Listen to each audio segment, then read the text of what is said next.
नमस्कार व्यूअर्स, मैं हूं अमीश देवगन और आप देख रहे हैं देश का सबसे प्रतिष्ठित और प्राइम टाइम का नंबर 1 कार्यक्रम आर पार। पहले देश में शानदार और जबरदस्त चुनावी जीत, इसके बाद फ्रांस में जोरदार भव्य स्वागत और उसके बाद अमेरिका में ऐतिहासिक वेलकम। यह देश से विदेश तक प्रधानमंत्री मोदी का डंका है, लेकिन विपक्ष को हमेशा से शंका है।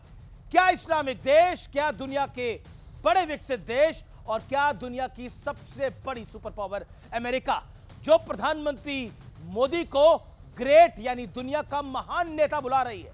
हालात यह है कि राहुल गांधी भले ही प्रधानमंत्री को कोस रहे हो, हालांकि उनकी पार्टी के बड़े नेता और यूनाइटेड नेशंस में काम कर चुके शशि थरूर प्रधानमंत्री मोदी के अमेरिका दौरे की जमकर तारीफ कर रहे हैं। लेकिन जरा विपक्षी खेमे का सियासी हाल भी आज जान लेते हैं, यानी विपक्षी खेमे की रिपोर्ट कार्ड देख लेते हैं। एक के बाद एक चुनाव हारने के बाद विपक्ष बेचैन है, परेशान है।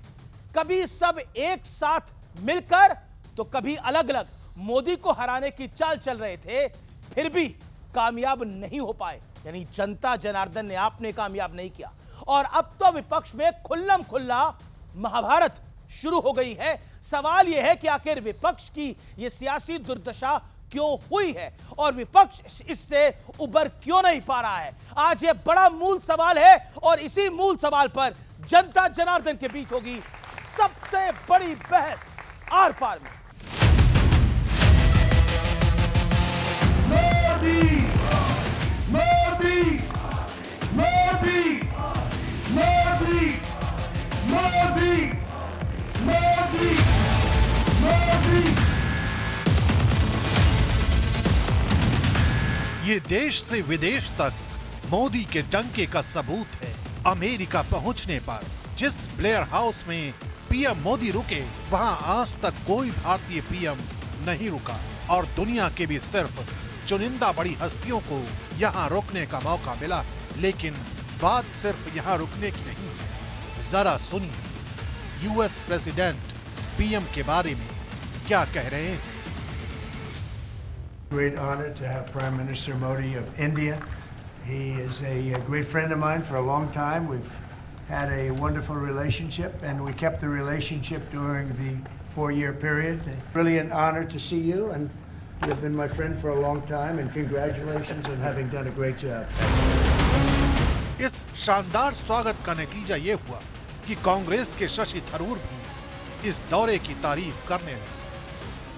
A very good outcome, because otherwise the fear was there might be some hasty decisions made in Washington which would have affected our exports. This way there is time to discuss and negotiate. I welcome that. Modi Modi Modi Modi. और देश की जनता ने तो पहले ही मोदी को sir माथे पर बैठाया हुआ है।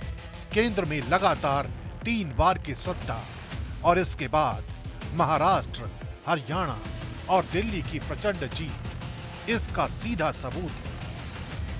हमारे प्रधानमंत्री मोदी जी के लिए सुपर पावर ट्रम्प वो चेयर पुल कर रहे हैं और सारी बातों को मान रहे हैं। ये आज देख के पूरा विश्व एक भौचक्का हो गया। दुश्मन देशों की तो होश उड़ गए और यहाँ भारत में जितने विरोधी हैं उनकी रातों से नींद हराम है। जब से वो विजुअल देख रहे हैं सब बैठ के छाती पीट रहे हैं। लेकिन दूसरी तरफ विपक्ष ने, जो अब पहले से ज्यादा हताश, पहले से ज्यादा निराश और सियासी तौर पर पहले से ज्यादा बदहवास दिख रहा है, ऊपर से विपक्षी खेमे में सिर फुटबॉल भी चल रही है, तो सवाल है कि क्या ऐसे हाल में विपक्ष की दशा दिशा सुधर पाएगी। आज इसी पर जनता के बीच होगी देश की सबसे बड़ी बहस। तो आज की बहस का एजेंडा क्या है आपको बता देते हैं। लोकसभा चुनाव के बाद मोदी की ताकत बढ़ी है, यानी जो लोग सोच रहे थे 240 के बाद मोदी का डाउनफॉल होगा, वो सुंदर सपना टूट गया है। राज्यों में बीजेपी को बम्पर जीत देकर जनता ने लोकसभा वाली भूल का सुधार किया है, ऐसा प्रतीत होता है।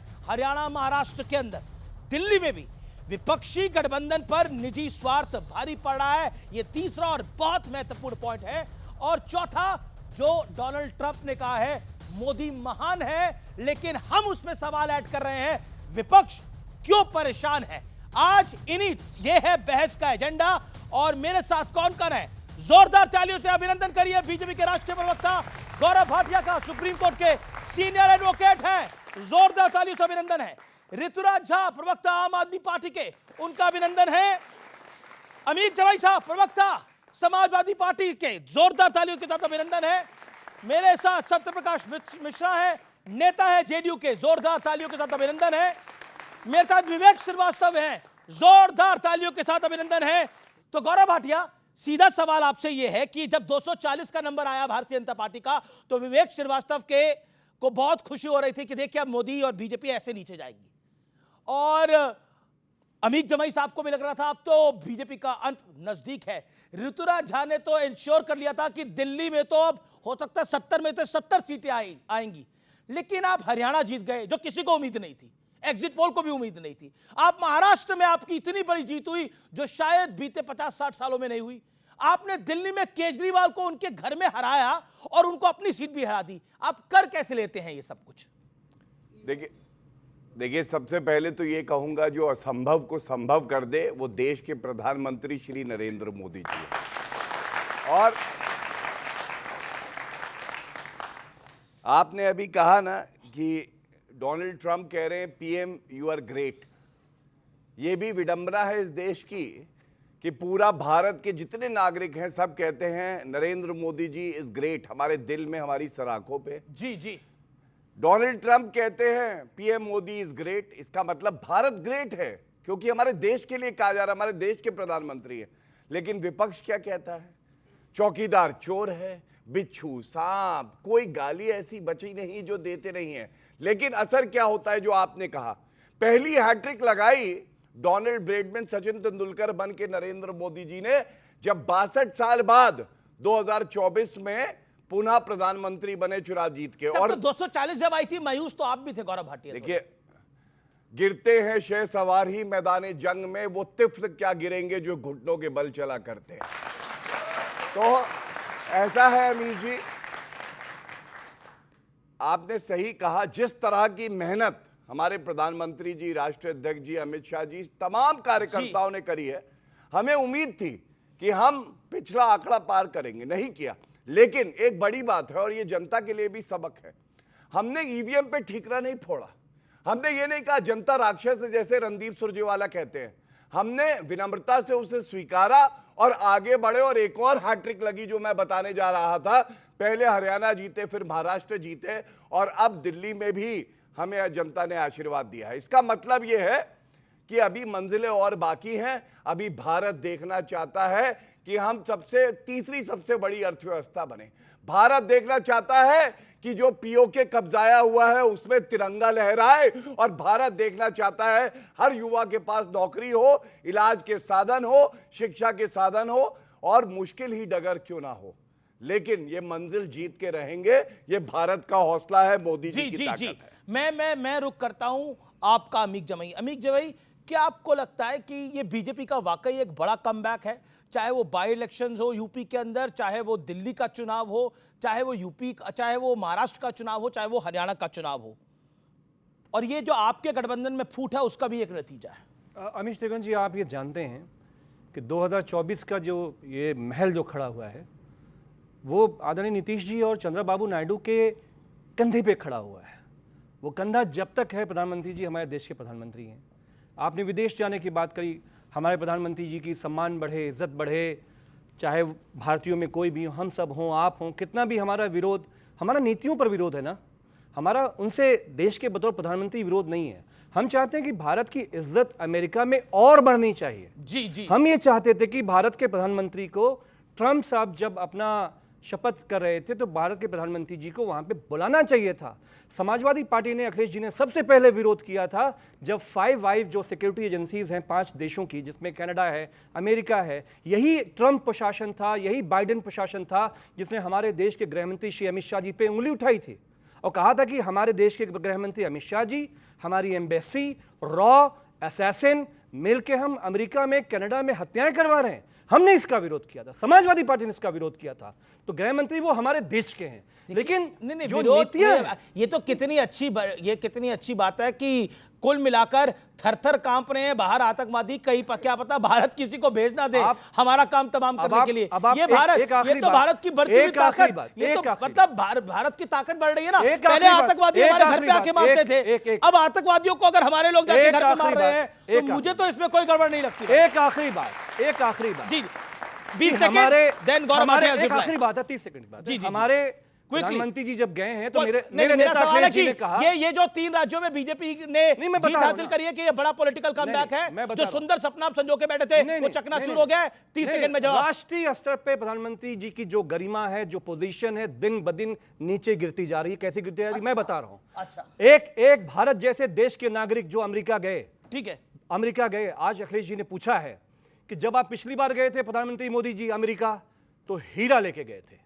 तो क्या इस बार गए थे तो सोने की चेन सीकड़ लेके गए थे? चलिए अभी बांध के हमारे भारतीयों को वापस भेजा जा रहा है। क्या भारतीय जहाज जिस जहाज से प्रधानमंत्री गए, हमारे भारत के लोगों को किस तरह से बेड़ियों में बांध के भेजा जा रहा है? क्या ये नहीं, पर अगर कोई इलीगली उधर जाएगा तो वापस तो अपमान भेजा नहीं है। जाएगा। अब ये अपमान नहीं है। ओके, गौरव भाटिया। देखिए, सबसे पहले तो ये कहूंगा टूटी साइकिल वाले भारत के जहाज की चिंता ना करें, वो बढ़िया उड़ रहा है।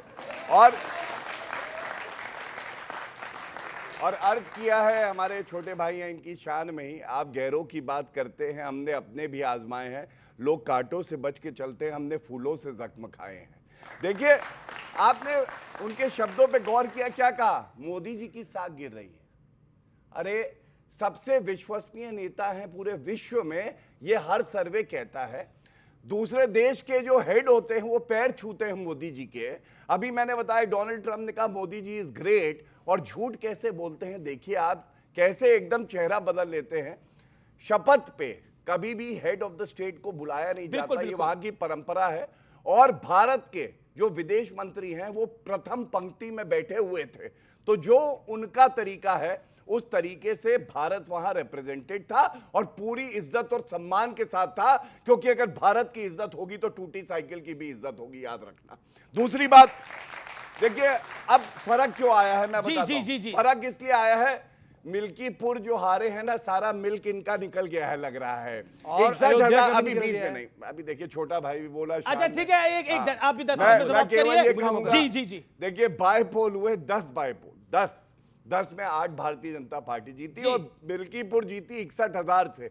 और एक बात डंके की चोट पे कहता हूं, अयोध्या का कोई नरेश है तो वो भगवान राम है और कोई नरेश नहीं है, ये पता चल जाना चाहिए इनको। इसलिए ओके 30 सेकंड पार्टी के मेहमानों के पास में जा रहा हूं। लेकिन आप क्रेडिट लेते हो, मंदिर बनवाया आपने, शंकराचार्य हमारे महामंडलेश्वर जितने सबको आपने वहां से भगा दिया, लेकिन प्रभु श्री रामचंद्र जी का जो विश्वास था वो अयोध्या के नए राजा जो अवधेश पासी पे जो नए राजा है वहां के प्रभु श्री रामचंद्र जी ने विश्वास उन पे जताया। अयोध्या के लोगों ने, अयोध्या का राजा कौन है बताओ? अयोध्या का राजा श्री राम का, अयोध्या का राजा अवधेश पासी सांसद हो सकते हैं। अयोध्या का राजा मर्यादा पुरुषोत्तम राम के अलावा ना कोई हुआ था ना कोई होगा, इसमें कोई दो राय नहीं है। नहीं, अवधेश प्रसाद वहां के सांसद हैं। अवधेश पासी वहां के सांसद है। लल्लू सिंह वहां के सांसद रहे, वो सांसद है, वो सांसद ही रहे, लेकिन अयोध्या का राजा राजा राम ही है। ओके, मैं इसमें शेड्यूल कास्ट का नहीं क्या अयोध्या का राजा राजा राम है भाई। अवधेश पासी नहीं, एक सेकंड क्यों नहीं राजा? मैं एक सेकंड मैं अब आता हूं ट्रंप के ऊपर, क्योंकि बार-बार बात हो रही है डोनाल्ड ट्रंप की। तो मुझे लगता है कि डोनाल्ड ट्रंप ने प्रधानमंत्री मोदी के बारे में क्या बोला वो मैं सुना देता हूं और उसके बाद राय लेता हूं। ओके, सुनाते हैं वो पहले। Oh, he's a much tougher negotiator than me, and he's a much better negotiator than me. There's not even a contest. Okay? Well, there was no role for our deep state. It was. This is something that the Prime Minister has been working on for a long time and has been worked on for hundreds of years, frankly. I've been reading about it. But I will leave Bangladesh to the Prime Minister. Okay, तो आप सोच रहे हैं मतलब Donald Trump कह रहे हैं कि बांग्लादेश का जो मोदी निर्णय करेंगे वही उसी निर्णय के हम साथ रहेंगे, और साथ ही साथ मोदी बड़े हार्ड नेगोशिएटर हैं। क्या आपको लगता है कि ये दुनिया की सबसे बड़ी जो सुपर पावर जिसको माना जाता है सत्यप्रकाश मिश्रा, उसके राष्ट्रपति हमारे प्रधानमंत्री के लिए कह रहे हैं, लेकिन हमारे यहाँ ये कह रहे हैं, हमारे यहाँ नहीं एक सेकंड सर्टिफिकेट कोई आप इतने बड़े एंकर हैं, एक सेकंड, आप कह रहे हैं कि भारत को ट्रंप का सर्टिफिकेट चाहिए। हमें नहीं चाहिए ट्रंप का सर्टिफिकेट। वो आदमी जिसने 100 से ज्यादा लोगों को हथकड़ी लगा करके यहां भेजा है, शर्मिंदगी की बात है भारत के लिए। कोलंबिया जैसा छोटा देश, इतना सा देश है, उसने कहा तूने मेरे लोगों को भेजा और वो भी हथकड़ी लगा के वापस भेजा प्लेन, अपना प्लेन भेजा और अपने नागरिकों को इज्जत के साथ लेके आया। This is Narendra Modi. कौन होता है डोनाल्ड ट्रंप? गाजा में मैं निर्णय करूंगा क्या होगा, ट्रंप कह रहे हैं। वो कह रहे हैं साहब यूक्रेन में क्या होगा मैं निर्णय करूंगा, और मेरे प्रधानमंत्री क्या वहां जाके नतमस्तक हो रहे हैं। We don't need a certificate. India non aligned रहे। मोदी मैं नतमस्तक की बात बता रहा हूं। एक तस्वीर चलाइए जरा पीछे वीडियो वॉल के ऊपर, यही बोला ना नतमस्तक हो रहे हैं। तस्वीर चलाइए एक वीडियो वॉल के ऊपर, यह तस्वीर आप देखिए जो पीछे चल रही है। ये तस्वीर को देखिए, आपको लग रहा है कि नतमस्तक हो रहे हैं मोदी या डोनाल्ड ट्रंप उनकी चेयर खींच रहे हैं? मैं ये कहता हूं इस देश के अंदर आज तक किसी ऑपोजिशन लीडर ने भी मोदी की चेयर के पीछे खींची है? आप मुझे बताइए। और यहां पर क्या जेस्चर दिखाया जा रहा है वो तस्वीर बता रही है। सत्यप्रकाश मिश्रा, नहीं अब सत्यप्रकाश मिश्रा, सत्यप्रकाश जी देखिए, इनके जलन का कारण मैं समझ सकता हूं। जलन, हाँ, बहुत ईर्ष्या है इसमें। इसका सबसे बड़ा कारण है, अगर चाइना थोड़ा तारीफ कर दे तो इनको गुदगुदी होती है। आप बीच में कूदना मत, जितनी ऊंचाई है आपकी। आज वैलेंटाइंस डे है, करेंगे नहीं हो? नहीं, मैं बिल्कुल, आज वैलेंटाइंस डे है, आज करेंगे नहीं है। भारत को किसी का सर्टिफिकेट की वास्तव में जरूरत नहीं है, लेकिन अगर भारत के प्रधानमंत्री की पूरी दुनिया यदि प्रशंसा करे और उस दुनिया का किसी भी देश अगर जाएं और वहां का राष्ट्राध्यक्ष उनको सम्मानित करे, इसमें विवेक के पेट में दर्द क्यों उठता है? Happy Valentine day. Thank you. पहले तो हैप्पी वैलेंटाइन डे। दर्द उठता है क्योंकि ये चीन मानसिकता वाले लोग हैं। मैं आता हूं, उस इतिहास को दोहराना चाहूंगा कि इस देश के प्रधानमंत्री जब अटल बिहारी वाजपेयी थे, दुनिया उस समय भी झुकती थी। जब जब कांग्रेस का प्रधानमंत्री इस देश में रहा, तब तब खासकर 80 के दशक के बाद से भारत की साख दुनिया में कमजोर हुई। प्रधानमंत्री का पद कमजोर। बीच में नहीं बोलना, बीच में मत बोलना। मैं उदाहरण के साथ बताऊंगा, क्योंकि प्रधानमंत्री वाजपेयी ने इतिहास में प्रधानमंत्री वाजपेयी ने इराक में सेना नहीं भेजी जॉर्ज डब्ल्यू बुश के कहने के कारण। उन्होंने सीटीबीटी पर दस्तखत नहीं किया, कभी नहीं किया, और कभी झुके नहीं। वो अमेरिका आया क्योंकि उनका भाषण था कि आतंकवाद कभी ये देख करके हमला नहीं कर रहा है कि उसकी जात क्या, उसका रंग क्या है। इससे पूरी दुनिया ग्रसित हुई, तो अमेरिका ने अपनी नीति बदली। आज प्रधानमंत्री मोदी जब आए शपथ लेकर, पाकिस्तान ने आंख उठाकर देखना भारत की तरफ बंद किया, वरना कोई भी 200 आदमी को मारकर मुंबई में चला जाता था। 370 हटाया, दुनिया खामोश रही, भारत के ये लोग 370 का डफली बजाते रहे। तो समझिए, जब आप अपने प्रधानमंत्री को कमजोर करेंगे तो दुनिया में उसकी साख कमजोर होती है। लेकिन प्रधानमंत्री चूंकि एक प्रधानमंत्री देश को कमजोर करेंगे तो हम ये तरीका तुम्हारा ठीक नहीं, मोबाइल फेंक दूंगा आज तुम पर, ठीक है? तुम्हारा तरीका ठीक नहीं। क्या आपको लगता है कि दिल्ली एक आखिरी किला था, ऐसा लगता था कि उसको भेद पाना मुश्किल है? विपक्ष को भी लगता था कि दिल्ली का किला भेद पाना मुश्किल है, लेकिन मोदी और अमित शाह ने उस किले को भी भेद लिया। और यह आप लोगों के लिए भी एक बड़ा पॉलिटिकल सेटबैक है। और आप जिस लड़ाई को लड़के आए थे, यानी भ्रष्टाचार के खिलाफ वाली लड़ाई को, उसी भ्रष्टाचार में, उसी शराब घोटाले में, उसी शीश महल के चक्कर में फंस गए। Rituraj Jha, a big setback for opposition. Amit ji, जनतंत्र में जनता ही जनार्दन होती है और जनता का निर्णय सरमाथे पर है। महत्वपूर्ण। 27 साल के बाद भारतीय जनता पार्टी के ऊपर में दिल्ली की जनता ने विश्वास किया है, बहुत उम्मीदों से इनको चुना है, और मैं इनको बधाई देता हूं। और यही उम्मीद करता हूं कि जो इन्होंने कहा कि मोदी इज़ ग्रेट, मोदी के ऊपर बहुत विश्वास है, तो दिल्ली की जनता ने आप पे विश्वास करके आपको मौका दिया है, 27 साल के बाद दिया है। तो हम तो यही चाहते हैं कि जल्दी से सरकार बनाइए, मुख्यमंत्री चुनिए, कैबिनेट बनाइए, और जल्दी से कैबिनेट की मीटिंग करके 2500 रुपया महीना जो महिलाओं को जो आपने वादा किया है वो दीजिए, 300 यूनिट बिजली दीजिए, 500 में सिलेंडर दीजिए, यमुना पर निर्णय करिए। तो दिल्ली की जनता ने जिस उम्मीद से आपको चुना है उस काम को करिए, है ना। और रही बात सेटबैक की, तो मैं छोटी सी बात आपको कह दूं कि 2013 में जब पहली बार 29 सीटें आई थी और उसके बाद जब सरकार गिर गई थी, तो लोगों ने कहा कि केजरीवाल खत्म हो जाएंगे। 2014 में लोकसभा चुनाव हारे, लोगों ने कहा केजरीवाल खत्म हो जाएंगे। 2015 में लैंडस्लाइड विक्ट्री के साथ दिल्ली में आई। 2017 में 22 सीटें पंजाब में आई, लोगों ने कहा केजरीवाल खत्म हो जाएंगे। 2022 में उसी पंजाब में 93 सीटों के साथ लैंडस्लाइड विक्ट्री के साथ आए थे। तो मैं केवल विनम्रता से एक ही बात कहना चाहता हूं कि अरविंद केजरीवाल जो है भारतीय राजनीति के सचिन तेंदुलकर हैं। एक मैच खराब अगर हो गया, खराब परफॉर्मेंस हो गया, तो इसका मतलब खत्म नहीं होंगे। सर, अगले एक मैच में के बाद अगला मैच सेंचुरी अगले दिन ही आ बनाएंगे जाता है। और बल्ला यहाँ खड़ा पर करके यहाँ लोगों पर का यहाँ पर अभिवादन यहाँ पर करेंगे। यहाँ पर 5 साल का इंतजार है और यहाँ केजरीवाल खुद अपना चुनाव हार गए हैं। ओके, गौरव भाटिया। देखिए, सबसे पहले मैं इधर उत्तर देना चाहता हूं, फिर इनकी बात का दूंगा। सब इन्होंने कहा कि सर्टिफिकेट अमेरिका से चाहिए। बहुत सहज सम्मान एक बात कहता हूं, जनता का सर्टिफिकेट नरेंद्र मोदी जी को मिल चुका है, हमें किसी का सर्टिफिकेट नहीं चाहिए। लेकिन एक बात कही जाती है, कद बड़ा नहीं करता है एड़ियां उठाने से, इज्जत मिल जाती है सर झुकाने से। भारत की परंपरा है ये कि अगर हमें कोई गले लगाएगा तो हम गले लगेंगे। ऋतुराज यहाँ पे हैं, मेरे भाई हैं। मैं एक बात जरूर कहूंगा, चुनाव में पिछले सप्ताह यहाँ पे आए थे, बहुत तलखी थी, गर्मी थी, लेकिन आज मैं ये जरूर कहना चाहूंगा, आप परिणाम आ चुके हैं और मैं चाहूंगा कि हम लोग एक दूसरे के गले लगे। और ये क्यों लगे मैं आपको बताता हूं, अगर ऋतुराज भाई आए और गले लगे। नहीं, इसकी वजह बताता हूं।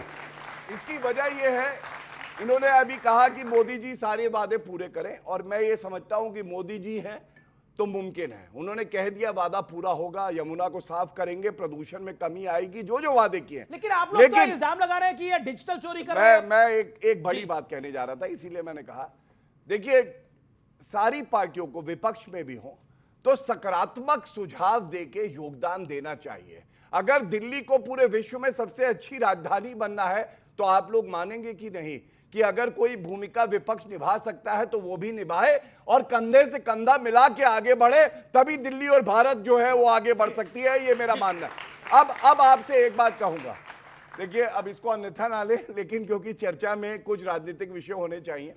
सबसे पहले एक मुख्यमंत्री शपथ जो है लेगा दिल्ली में।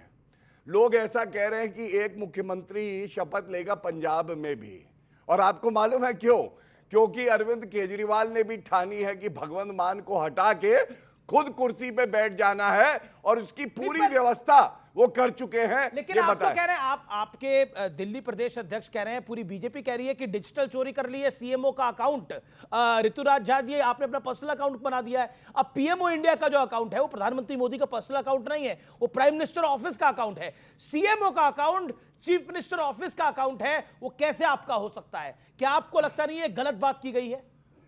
मैं एक चीज मैं आपको इस पर अपनी राय दीजिए। मैं आपसे फिर से कह रहा हूं कि दिल्ली सरकार का जो आईटी डिपार्टमेंट है वो उस पर बात करे कि भाई क्या हुआ है, नहीं हुआ है, किस तरह से हुआ है भाई ये और हुआ है, सबके सामने हुआ है। एक सेकंड, अरविंद केजरीवाल जी किसी ट्विटर फॉलोअर के मोहताज नहीं है। उनके ट्विटर पे लगभग 30 सुन लीजिए 30 मिलियन फॉलोअर है, और जिस अकाउंट की आप बात कर रहे हैं उस पर 1 मिलियन फॉलोअर भी नहीं है, और उसके बावजूद भी, पर क्यों उसके बावजूद पे सवाल मैं कह रहा हूं ना आपको, बीजेपी कह रही है कल तक शराब का घोटाला करते थे, उसके अलावा शीश महल का घोटाला किया, अब डिजिटल घोटाला भी कर रहे हैं। तो दिल्ली सरकार का जो आईटी डिपार्टमेंट है, कह रहे सरकार चली गई, लेकिन जिम्मेदारी है बीजेपी की भाषा में चोरी करने की आदत नहीं है। अमीश जी सुन लीजिए ना, सुन लीजिए, आपके शो को बहुत लोग देखते हैं जी। भाई, दिल्ली सरकार का आईटी डिपार्टमेंट सीएमओ का हैंडल देखता था, वो जवाब दे क्या हुआ है, नहीं हुआ है। और रही बात पंजाब की, तो पंजाब के लोगों ने लैंडस्लाइड विक्ट्री दे करके 2/3 बहुमत से ऊपर की सरकार बना रखी है। भगवंत मान जी के नेतृत्व में चल रहा था, भगवंत मान जी के नेतृत्व में चलेगा।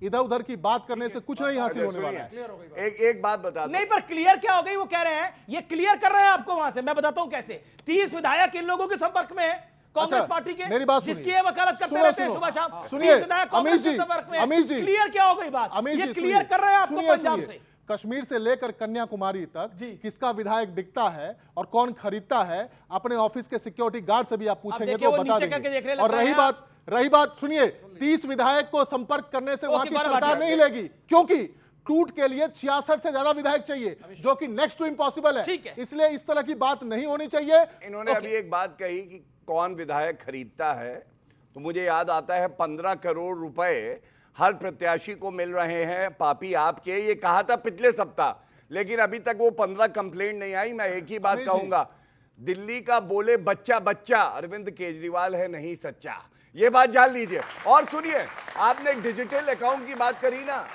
अभी यूएस प्रेसिडेंट की बात हो रही थी। आपको मालूम है, जब किसी भी प्रेसिडेंट का, या आप सीएम हैं या प्रधानमंत्री हैं, टर्म खत्म होता है तो वो अकाउंट जो है आर्काइव हो जाता है और उसका कंट्रोल जो नई सरकार होती है उसके पास रहता है, क्योंकि ये पब्लिक की संपत्ति है। और मैं इतना ही कहूंगा, ठीक है मफलर गायब हुआ, वैगनआर गायब हुई, टोपी गायब हो गई, खांसी गायब हो गई, अब क्या अकाउंट भी गायब करोगे भैया? उसको तो देते जाओ, ये थोड़ी ना आया हूं तो कुछ तो देते जाओ। आपको छोड़ने के मूड में नहीं है इस बारी भारतीय जनता पार्टी ना कांग्रेस। नहीं, बहुत अच्छी दोस्ती है। एक सेकंड बस, मैं एक जवाब दे दूंगा आपको। दिल्ली में 80 के दशक में एक बहुत बड़ा चोर था, उसका नाम था रामलाल। वो केवल भैंस चुराता था। अरविंद केजरीवाल का भाई तो नहीं है। सुन लीजिए, अरे सुन लो, 2 मिनट सुन लो। 80 के ही दशक में एक बहुत बड़ा और चोर था, वो केवल साइकिल चुराता था, उसका नाम था श्यामलाल। तो जब भी कहीं भैंस चोरी होती थी तो पुलिस सीधा जाती थी रामलाल के पास, और जब भी कभी जो है सो साइकिल चोरी होती थी तो पुलिस जाती थी सीधा श्यामलाल के पास। तो जब भी इसी तरीके से देश में जब भी विधायकों को तोड़ फोड़ करना हो, पैसा ऑफर करना हो, तोड़ फोड़ के सरकार बनाना हो, आज तक कश्मीर से लेकर कन्याकुमारी तक एक ही पार्टी है, तो उसमें एसीबी को जाने में क्या दिक्कत है? क्यों नहीं जाते हो? क्यों नहीं जाके पकड़ते हो? विधायक हमारे आ गए, क्यों नहीं? कौन क्या से बोलते विधायक हैं इनके तोड़े हैं बताइए? पार्टी छोड़ के जा रहे हैं। लेकिन एक सीरीज ऑफ इवेंट होता है, लेकिन देखिए, इतिहास होता है, समाजवादी बैड पार्टी के साथ कैरेक्टर बड़ा पुलिस बुरा भी हुआ। देती है। समाजवादी पार्टी के साथ बड़ा बुरा हुआ। बुरा क्यों हुआ मैं बताता हूं। आप दिल्ली में लगे रहे, वहां बाय इलेक्शन यूपी के अंदर आप लोग हार गए, और दिल्ली में जिस पार्टी के साथ आप लगे रहे वो अपना चुनाव हार गई। उनका मुख्यमंत्री भी अपना चुनाव, उनका पूर्व मुख्यमंत्री भी अपना चुनाव हार गया। जी जो बाय इलेक्शन गौरव भाटिया भाई जैसे जीते हैं, इनको मालूम है कैसे जीते हैं, और हम लोग कैसे हारे हैं ये हमको मालूम है, हम कैसे हारे। पता होना ही चाहिए। दूसरी बात ये है, अखिलेश यादव जी की इमेजिनेशन क्या थी दिल्ली के बारे में, कि इंडिया ब्लॉक की जो हुकूमतें जहां पे हैं, जो पार्टी बड़ी है, उसके साथ समाजवादी पार्टी, आरएसएस, बीजेपी का बोरिया बिस्तर बंद करने के लिए हम सब लोग वहां पे लगेंगे।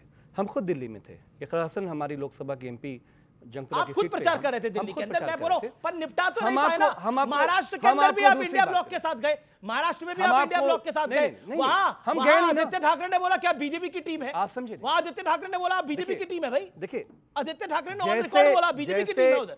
जैसे उत्तर प्रदेश में अखिलेश यादव जी की स्ट्रेटजी में इंडिया ब्लॉक ने बीजेपी आरएसएस की बोरिया बिस्तर वहां पे गोल किया, 42 सीटें वहां पर इनकी कम हुई उत्तर प्रदेश के अंदर। प्रधानमंत्री जी महानतम कौन प्रधानमंत्री 5-5 लाख से जीतते थे वहां पे लोकसभा में, कितने पे जीते? 1.5 लाख वोटों से मात्र लोकसभा बचती हुई समाजवादियों के सामने। मतलब 1,70,000 से जीत, जरा सी कुछ भी नहीं है। अच्छा अखिलेश जी कितने से जीते थे? अखिलेश जी कितने से डिंपल जीते? यादव साहिबा, ये व्यूअर्स आप सुनिएगा, अखिलेश जी अपनी सीट कितने से जीते?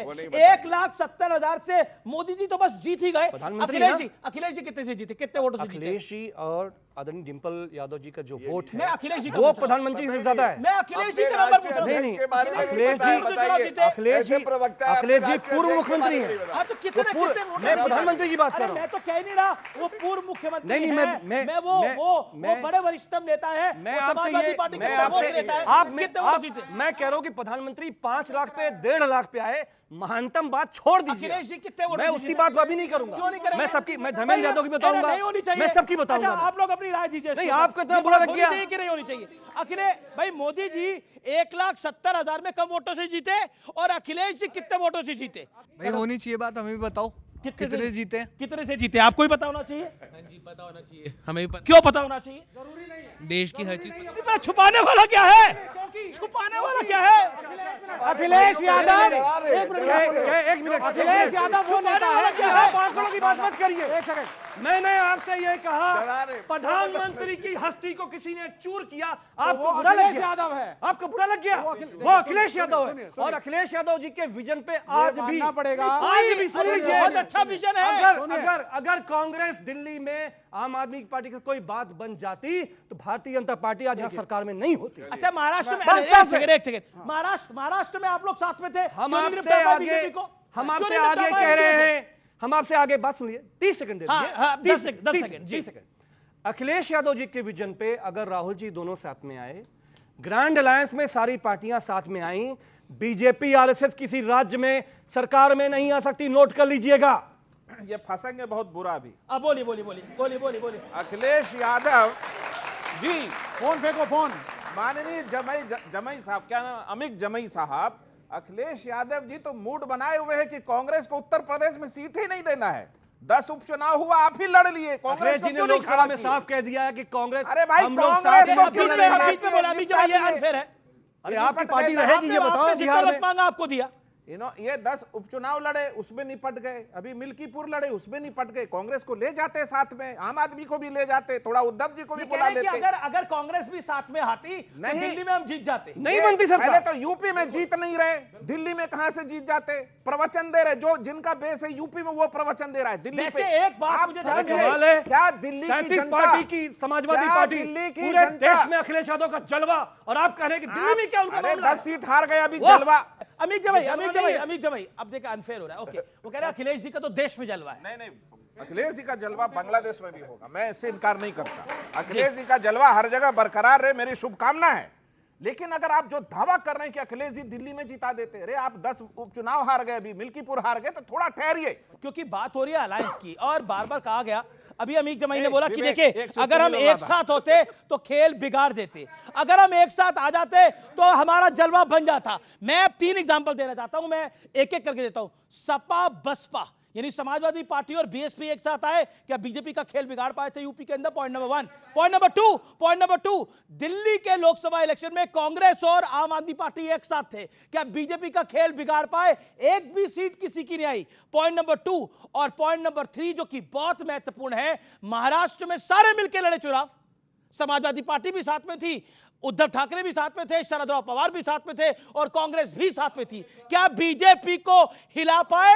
बीजेपी इतिहास की अपनी सबसे ज्यादा सीटें 132 लेके आई। मेरा कहने का तात्पर्य यह है कि राजनीति के अंदर आप 1+1 11 नहीं होता, 1 + 1 2 ही होता है, बस समझ लीजिए। दिल्ली के अंदर कांग्रेस की वजह से बहुत सी सीटों के ऊपर जो वोट सेकुलर अलायंस को आने चाहिए थे नहीं आए हैं। अरे ये भी भाजपा एक की सीट जीत लड़ नहीं रहे है, थे, प्रचार कर ये रहे भाजपा थे। की जीत नहीं है, इनसे पूछिए। ये हमारी अपनी ये एक अपनी सीट जो पे चुनाव अंडरस्टैंडिंग लड़ रहे नहीं गई। थे। एक सेकंड, ये जो हमारी अपनी संदीप दीक्षित ने अंडरस्टैंडिंग, बोला अगर 10 लोग भी और हमारे साथ अलायंस में होते हैं अरविंद केजरीवाल को बचाने के लिए, इस बार अरविंद केजरीवाल नहीं बचते। नहीं ऐसा नहीं है। वो कह रहे हैं ऐसा। वोटों का एनालिसिस संदीप अलग दीक्षित है, क्यों कह रहे हैं वो? वोटों का एनालिसिस अलग है। और सुन लीजिए, जो सचदेवा जी अब बीजेपी में आने के बाद सत्ता में कर रहे हैं, कभी कह रहे हैं सेक्रेटेरिएट की फाइल ना रोको, कोई नहीं देख सकता, फिर चलिए ट्विटर अकाउंट। उस दिन अमानतुल्लाह साहब को, मैं था ओखला में उस दिन, पूरी छावनी बना दी थी, इतने पुलिसमैन वो भागे हुए थे, जामिया भागे के थे, बच्चे, भगौड़े कोई नहीं थे। भागा हुआ था, और कोर्ट ने बोला है okay, he should Gaurav remain भैया। आउट। इस पे उत्तर देना है बीजेपी वाले। आप जब से आए हैं अभी सरकार बनी नहीं, मुख्यमंत्री हुआ नहीं। मत इतना गुस्सा होइए गुस्सा क्यों है? आज। सुनिए, इतना गुस्से में है, मतलब लग रहा है अरविंद केजरीवाल के कपड़े फाड़ देंगे अरे भैया भाई आराम से। सुनिए, मत गुस्सा होइए। अच्छा, वैसे कद में छोटे हैं लेकिन घाव जो है बड़ा गंभीर करते हैं। मैं एक बात जरूर कहना चाहूंगा, इनको देख के ऐसा लग रहा है तुम इतना जो मुस्कुरा रहे हो, क्या गम है जिसको छुपा रहे हो? मिल्की यार इतना गुस्सा नहीं होते। मिल्कीपुर का तीर जो है सही लगा है। और देखिए क्या मजबूरियां है, महा ठग बंधन ऐसे ही नहीं कहता कोई इनको अमीश जी। आप सोचिए, अरविंद केजरीवाल ने मुलायम सिंह यादव जी को भ्रष्टाचारी बुलाया था, श्रद्धे, बिल्कुल बिल्कुल, और अखिलेश यादव उनका प्रचार कर रहे थे। आप मुझे बताइए, ऐसे ही कोई बेवफा नहीं होता, कुछ तो मजबूरियां रही होंगी अखिलेश यादव की कि जिनके पिता को भ्रष्टाचारी बुलाया उसके लिए प्रचार कर रहे थे। ये बात अलग है, ये बात अलग है। आज भस्मासुर के बाद, भस्मासुर राहुल गांधी आप सब जानते ही हैं, जहां जाते हैं हारते हैं। उसके बाद पनौती कोई है तो अखिलेश यादव है। अखिलेश भैया गए और पापी आपका झाड़ू का जो था तिनका इधर उधर टूट के गिर गया। और सबसे बड़ी बात है, एक बात बता दूं, अभी कह रहे थे कि मोदी जी को चकनाचूर कर दिया। अरे मोदी जी को चकनाचूर तुम लोग क्या करोगे?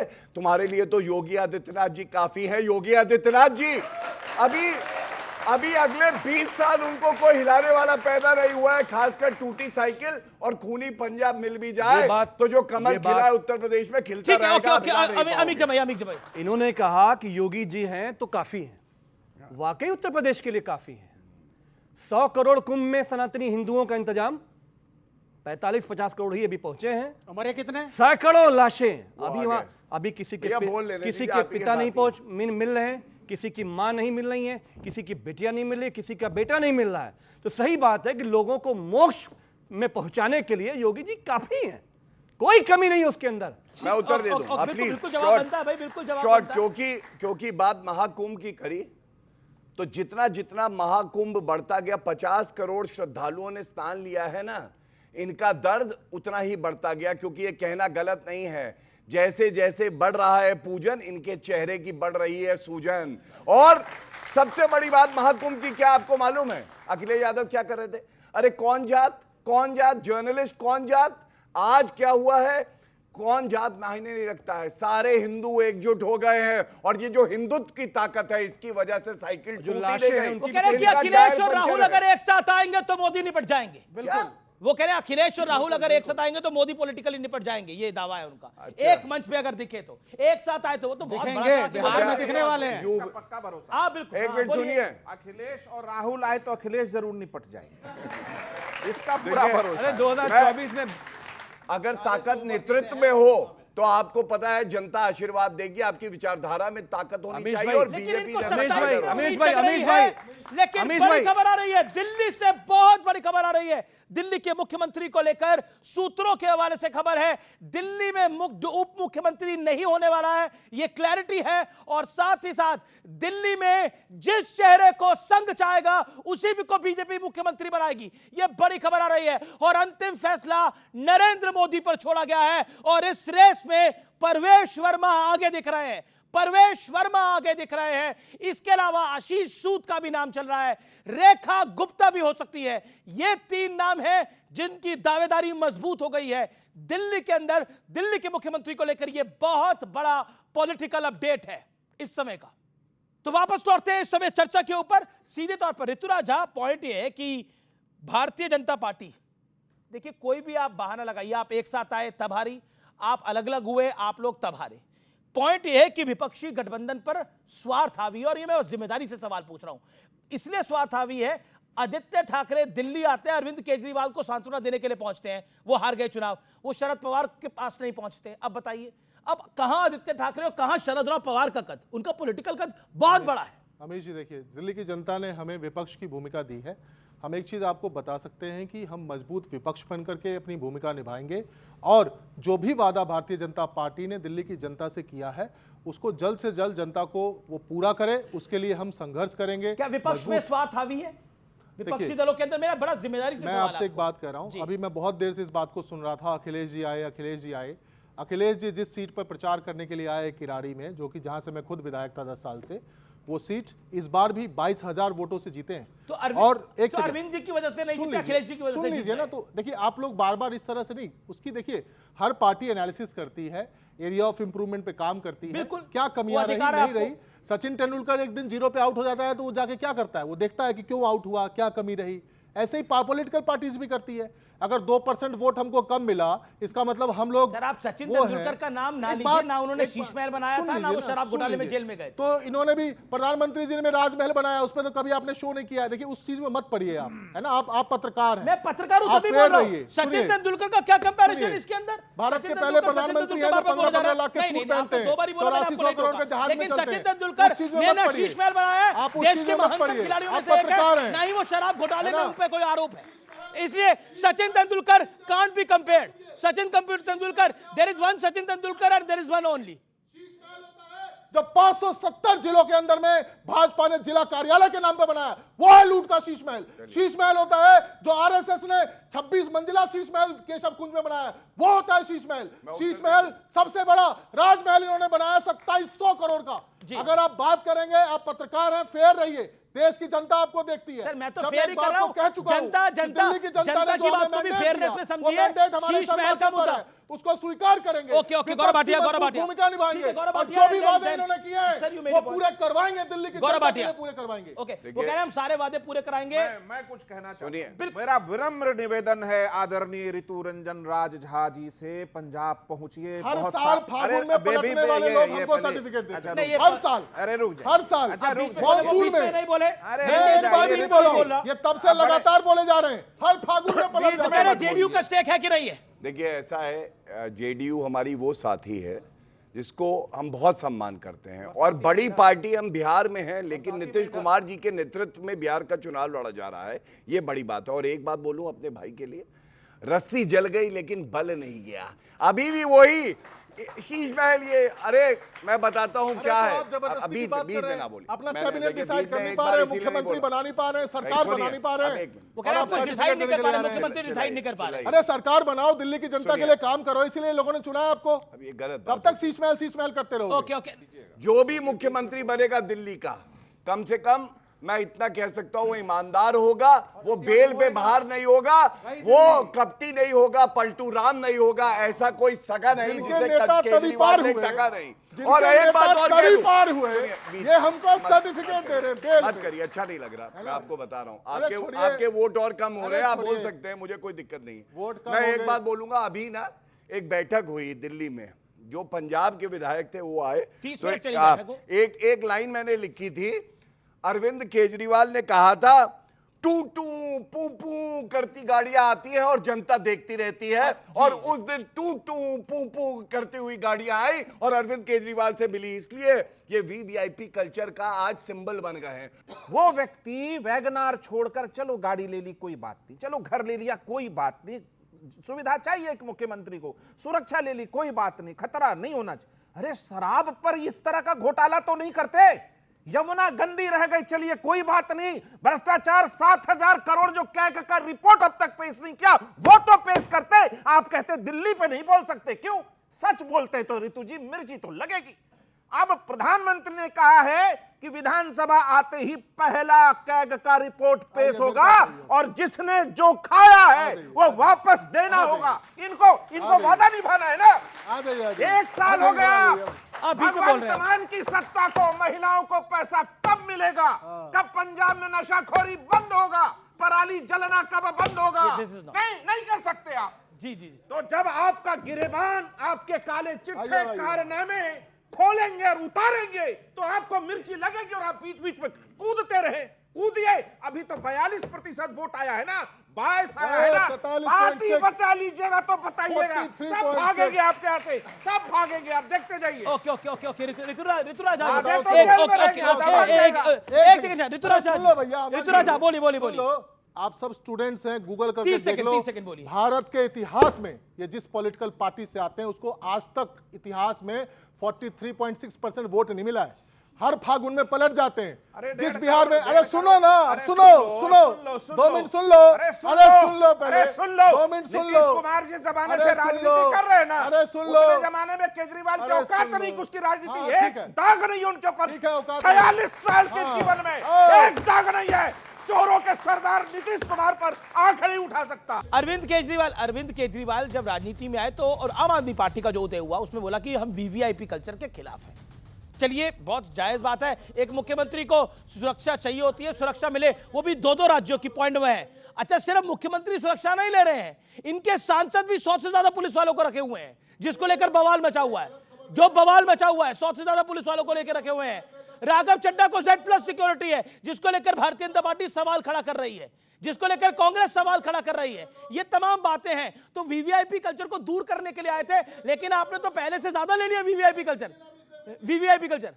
मैं विधायक था दिल्ली में, 67 विधायक आया, 62 आया, हमारा कोई विधायक सिपाही भी लेके घूमता था। रही बात पंजाब की, पंजाब बॉर्डर स्टेट है, वहां के सिक्योरिटी चैलेंजेस अलग हैं। वहां पे किस तरह से किसको सिक्योरिटी की जरूरत है वो तो पंजाब की सरकार तय करेगी, पंजाब की पुलिस तय करेगी। हम लोगों ने नहीं लिया, एक सिपाही भी नहीं लिया। Okay okay, Gaurav Bhatia 10 second, Gaurav Bhatia 10 second. Okay, Gaurav Bhatia. अभी इन्होंने कहा कि झूठ बोल रहे हैं, एक सिपाही भी नहीं लिया। ये देखिए नोटिफिकेशन है पंजाब सरकार का, राघव चड्ढा इनके सांसद है, Z+ सिक्योरिटी उनको मिली हुई है। Z+, क्या वो खतरा है? अरे भाई, एक पंजाब की बीच में सरकार बीच में नहीं बोलेंगे आप, सुनिए, बीच में नहीं बोलेंगे। अब अरविंद केजरीवाल को सेंटर से भी सिक्योरिटी मिलती है और पंजाब से भी Z+ मिलती है। क्या ये सत्य नहीं है? उन्होंने कहा था कि मैं बीच में ना बोलूं भैया, आप तो स्टेज में ही नहीं है, आप तो ना 3 में ना 13 में ऐसे ही आगे शोर मचाने। ठीक है, बिल्कुल आखिरी राउंड है चर्चा का। और मेरा जो एक प्रश्न है, क्या विपक्षी गठबंधन पर निजी स्वार्थ हावी है? विवेक, निजी स्वार्थ बिल्कुल हावी है, लेकिन एक कॉमन सेकुलर आइडियोलॉजी से हम जुड़े हुए हैं, उन स्वार्थों को हमें साइड रखना पड़ेगा और इंडिया अलायंस एक है, आगे बढ़ेगा। ओके। कांग्रेस और आम आदमी पार्टी की जो डिफरेंसेस हैं वो भी आयरन आउट होंगी। You made your point. Okay, Congress कह चुकी है कि इंडिया अलायंस सिर्फ लोकसभा तक था, यही बात महाराष्ट्र में आ चुकी है। क्या इंडिया अलायंस समाप्त हो चुका है? अमित जमई, देखिए, लोकसभा की स्ट्रेटजी थी, इसमें कोई शक की बात नहीं है। लेकिन अखिलेश यादव जी ने, राहुल जी में जो इस बात की समझ है कि जब इस देश में जब इस देश में इतनी बड़ी विपत्ति है, आप सोचिए कि मणिपुर में क्या हुआ है। बहुत बड़े महानतम प्रधानमंत्री है ना हमारे देश में, तो है मणिपुर जी, राष्ट्रपति शासन लगाना पड़ा है। चीफ मिनिस्टर ने कहा भैया गृह मंत्रालय जी हम संभाल नहीं पा रहे हैं, आप ही संभालो, क्योंकि आपने वहां पे एक समाज के साथ मिलकर, आपने वहां पे आदिवासियों के साथ, आपने ट्राइबल्स के साथ, आपने क्रिश्चियन के साथ 250 चर्च फूंक डाले उसके अंदर, कोई सीरिया बना दिया अपने मणिपुर को। तो ये जो पूरा प्रधानमंत्री का जो पूरा देश को इकट्ठा करने का जो वादा था, और आपने कहा था कि आतंकवाद खत्म कर देंगे, कश्मीर में आतंकवाद खत्म हो गया, जम्मू में आतंकवाद खत्म हो गया। देखिए, निजी स्वार्थ की आपने बात करी। बिहार में चुनौती है, बिहार में एनडीए की सरकार बनेगी, भारतीय जनता पार्टी का कमल खिलेगा, मैं यहीं आऊंगा और आप देख लीजिएगा। चुप हो जाइए, आप अपनी चिंता करिए, हमारी मत करिए। वो आपके बीच में नहीं बोले, बीच में नहीं सुनिए। कमल खिलेगा, हाँ, तो एनडीए की सरकार बनेगी, कमल खिलेगा, तो इनको क्या दर्द है भाई? सुनाई नहीं देता है क्या? केजरीवाल का लग रहा है मफलर पहना हुआ है इन्होंने। बेकार की बात है। एनडीए की सरकार बोला, इनको सुनाई नहीं दिया। हाँ बोला, तो कमल क्यों नहीं खिलेगा? ये क्या तरीका है भाई? एक सेकंड बोलने दीजिए। एक बात बताइए, एनडीए की सरकार बनने के लिए हम साझा पार्टनर हैं, कमल नहीं खिलेगा तो एनडीए की सरकार कैसे बनेगी बताओ? अरे मूर्खों, कम से कम अपने दिमाग की बत्ती जलाओ, तब तो उजाला ही उजाला होगा, वरना अंधेरे में पूरा जीवन निकल जाएगा। अच्छा ठीक है, आप दिल्ली में कांग्रेस की वजह से हारे, आम आदमी पार्टी। देखिए, मैं बहुत कांग्रेस की वजह से हारे आप? मैं बहुत जिम्मेदारी के साथ एक बात कह रहा हूं। कांग्रेस पार्टी भी एक राष्ट्रीय पार्टी है, 13 में भी लड़ी थी, 15 में भी लड़ी थी, 20 में भी लड़ी थी, 25 में भी लड़ी, आगे भी लड़ेगी। तो कौन किसकी वजह से हारा नहीं हारा, जनता हराती है, जनता जिताती है, जनतंत्र में जनता ही माई बाप होती है। ओके, बिहार के अंदर मैं आपके पास आ रहा हूं, इंडिया अलायंस को बड़ा कॉन्फिडेंट है कि सारा बदलाव हम बिहार में ले लेंगे, नीतीश जी को हरा देंगे, बीजेपी को हरा देंगे। आप शायद लालू प्रसाद यादव जी का वो बयान भूल रहे हैं जिसमें उन्होंने राहुल गांधी के नेतृत्व को अस्वीकार करते हुए ममता जी को आगे बढ़ाने की बात करी है। कांग्रेस पार्टी वहां राहुल जी कितना सीट देंगे, इस पर ही डिपेंड करता है इंडिया अलायंस। और इंडिया अलायंस नाम का अब चीज कुछ है बचा नहीं, आप कह रहे वो समाप्त हो चुका है। कांग्रेस बची है अलग अलग हिस्से। बिहार में अगला सीएम 100% नीतीश कुमार। बिहार में अगला सीएम नीतीश कुमार जी के नेतृत्व में चुनाव लड़ा जाएगा, बिल्कुल स्पष्ट है, उसमें क्या। जी, वही मतलब हो गया। आपका तमाम लोगों का बहुत बहुत शुक्रिया, आप तमाम लोगों का बहुत बहुत शुक्रिया इस कार्यक्रम में फिलहाल इतना ही। उम्मीद है आपको यह कार्यक्रम जरूर पसंद आया होगा। नमस्कार, वंदे मातरम।